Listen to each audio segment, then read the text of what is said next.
guys, TrueGreen7 here, and this video is my second attempt at drawing 3 random Pokemon fusions. A lot of people did enjoy the first video and want this to become a series in which I randomly generate 2 Pokemon and fuse them together in a drawing. Sometimes it works and sometimes it just doesn't, man. You can't win all the time. The format will be pretty easy to grasp. I use the random Pokemon generator to pick my 2 Pokemon while reacting to the generated Pokemon because whenever I get Pokemon that are hard to fuse, I sweat a little bit. I begin to panic, and I think you'd like to see that. After generating the 2 Pokemon I must fuse, I draw some concept art while I narrate my decisions and then draw the final piece that I believe will be the perfect combination of the randomly selected Pokemon. We do that 3 times and we have an episode just like this one.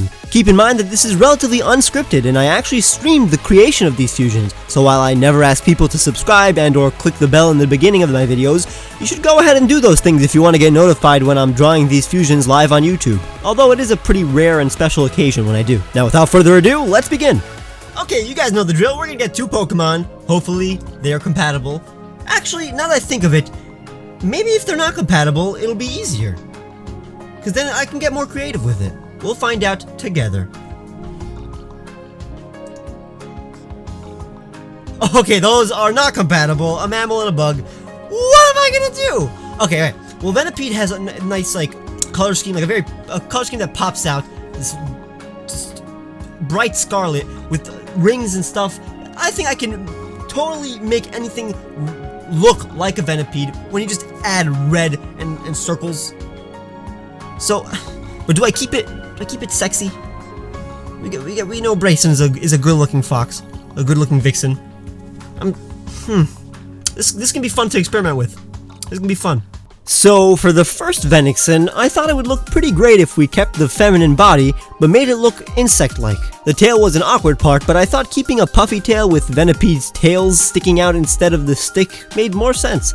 I love the face. It's a good combo of Venipede and Braixen, and I love it when my fusions look like they are unamused and just hate the fact that they exist. Replacing the antennas with Braixen's ear hair made a lot of sense, and I thought it was pretty cool how both of them had black legs, so the limbs were pretty seamless. People wanted me to draw neck fur, but I thought that would make the body look too much like a Braixen's, and right now it was a pretty good combo of the two. To top it all off, we got a stick on fire. The next one was hard though. I decided to literally do the exact opposite of the first one. We even put the stick right up the butt. There's a reason this fusion isn't happy. And while this bug mammal turned out fine, I really loved the first one. It was my favorite among all the fusions I've made. The color scheme was really hard to design though. I wanted more green on the body, but it didn't work with the yellow, and originally all the fur parts were gonna be black with yellow rings, but it looked too much like an Umbreon. In the end, I decided to make it white and use all the other Braixen colors.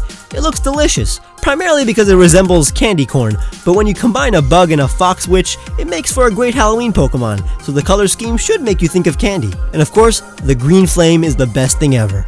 Next! You guys are in for a surprise. Just like I am. Okay, Muna has literally no details other than the flower. What are we gonna do? What? It's literally just a ball of things. It's just not. It's a tape here. I know that, but like, what would I do? I can. Okay, I mean, actually, Feraligatr has the spikes, right? That'll be easier to transfer to anything. It'll probably, cause like they have such contrasting body shapes. One's bipedal, one's just like a floating blob. I mean, it's quadruped, I guess. It has 4 legs, but it's just a floating little thing. But I think maybe that's gonna be easier because it's so vague. It's so just like a blank. It's such a blank canvas that I can do anything with it. I'm talking about Muna, not Feraligatr. Feraligatr is pretty detailed. It's actually really detailed for a Generation 2 Pokemon. I think Feraligatr is one of the most detailed Pokemon in the early generations. But let's try this. This could be fun. This could be really fun. Okay, so for this one I was trying my best to think of a body type that wasn't a combination of both Feraligatr and Muna, since in my last video a few people were complaining that my fusions simply had the body of one Pokemon with the head of the other. I mean, I like the idea of this fusion having stumps for arms cause that means I wouldn't have to draw fingers, and any artist knows that those are the worst, am I right? You know what I'm talking about. But an unexpected challenge happened to be the dilemma of where to put the flower. I thought it would look like I just tacked on a flower just to say that it has some Munna aspects. I also decided to take out the mouth because the face started to look too Feraligatr-y, and I wanted each aspect to be a combo of both Pokemon. In the end, I changed the flower pattern and was actually very satisfied. Now for the next one, I decided to use the roundness and floatiness of a Munna and combined it with the detailed features of a Feraligatr. I mean, these two Pokemon really are opposites in terms of design.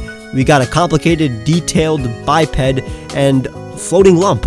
The flowers seemed like they were in an okay place too. This Moonagator looked like a frog, and that's not a bad thing. I kinda liked both of these equally, but since I was streaming this and the viewers liked the second one more, I decided that that would be the final fusion. The only real difference between the sketch and the final art are the spikes and how less jagged they are.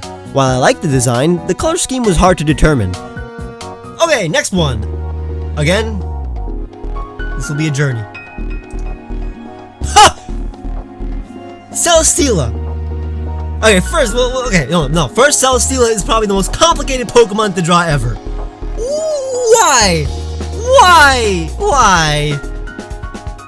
I mean, at least it'll be nice to celebrate the release of Ultra Sun and Moon, but come on! Celesteela is the out of, like, okay, at least maybe I can't think of another Pokemon, but like, I know like Rayquaza and Dialga are the classic ones I bring up for complicatedness, but that's because Celesteela is new, so I don't bring that up. But like, come on. It's easy to have the basic shapes. You got like the pear missile part, the rocket part, and then the two bamboo. The basic shapes are easy, but the details. Look at all those folds and all those flaps and all those rocket boosters. But what I do like is it kind of does have the same shape as Weepinbell. We could actually do this. This could be easier than I think.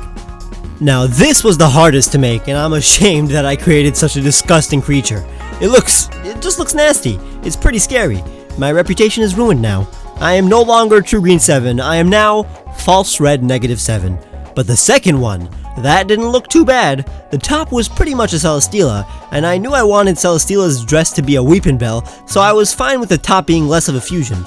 The hair was made of Weepinbell's leaves, and while I ironically suck at drawing leaves, I used those instead of Celesteela's complicated blaster arms that I was definitely not going to draw, nor will I ever draw them, even at gunpoint. But while at the time I didn't really feel this design so much, once we colored it in, I did enjoy this Weepinstela, or Celestel, way more than I thought I would. Mostly because I really like the greens I chose for the leaves and hair. And to top it all off, I decided to give this fusion Weepinbell eyes and lipstick that is reminiscent of Weepinbell's luscious lips. All three of them look like they want to kill me or themselves, and I gotta say, I kinda like that. I could have worded the last sentence better, but you guys understand what I'm trying to say. Or not. Once again, if you enjoyed this video and want it to continue as a series, I highly recommend pressing that like button so I know to continue this, whatever this is, and subscribe if you haven't. Make sure to follow me on Twitter and Facebook also, and check the description for awesome t-shirts and the ability to become a patron. Go click that link and see what that means. Bye!